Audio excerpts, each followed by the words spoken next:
Kepolisian Resort Pagar Alam menggelar pemusnahan hasil ops paket 1 Musi dan KRYD di lapangan Mapores Pagar Alam. Pemusnahan barang bukti ini dipimpin Kapolres Pagar Alam AKBP Erwin Irawan yang dihadiri oleh Wali Kota Pagar Alam, Ketua DPRD Pagar Alam, Kejari yang diwakili oleh Kasih Intel, dan di 405 Lahat yang diwakili oleh Pabung Kota Pagar Alam.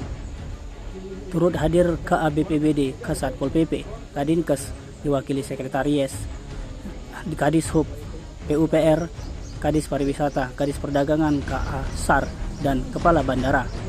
Dalam sambutannya, Kapolres Pagar Alam Erwin Irawan mengatakan pemusnahan hasil operasi paket 1 Musi 2023 dan KRYD yang dilaksanakan di wilayah hukum Polres Pagar Alam sebagai bagian dari operasi kepolisian dengan sandi Ops Pekat 1 Musi tahun 2023.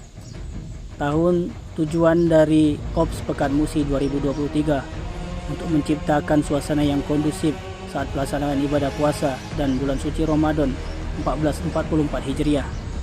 Dikatakannya, Ops Pekat Musi tahun 2023 ini dilaksanakan secara serentak di seluruh wilayah Polda Sumsel oleh Polres Pagar Alam dan jajarannya pada tanggal 23 Maret sampai 8 April 2023. Kegiatan ini menurut Kapolres dilanjutkan dengan KRYD mulai tanggal 9 April hingga 16 April 2023.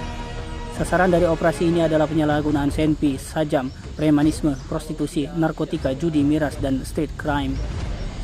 Dalam pelaksanaannya, Polres Pagar Alam juga melibatkan instansi terkait seperti TNI, Satpol PP dengan mengindahkan informasi yang masuk dari masyarakat. Dalam operasi Pekat Musi tahun 2023 ini, Polres berhasil mengamankan 1.292 buah petasan dan 2 pelaku menguasai membawa senjata tajam dan ganja seberat 7,2 gram dan 2 orang pelaku bukan suami istri yang ditemukan dalam penginapan.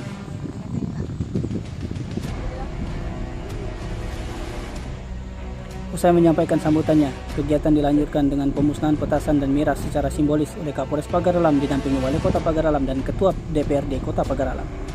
Tim Liputan Sumsel AD TV melaporkan.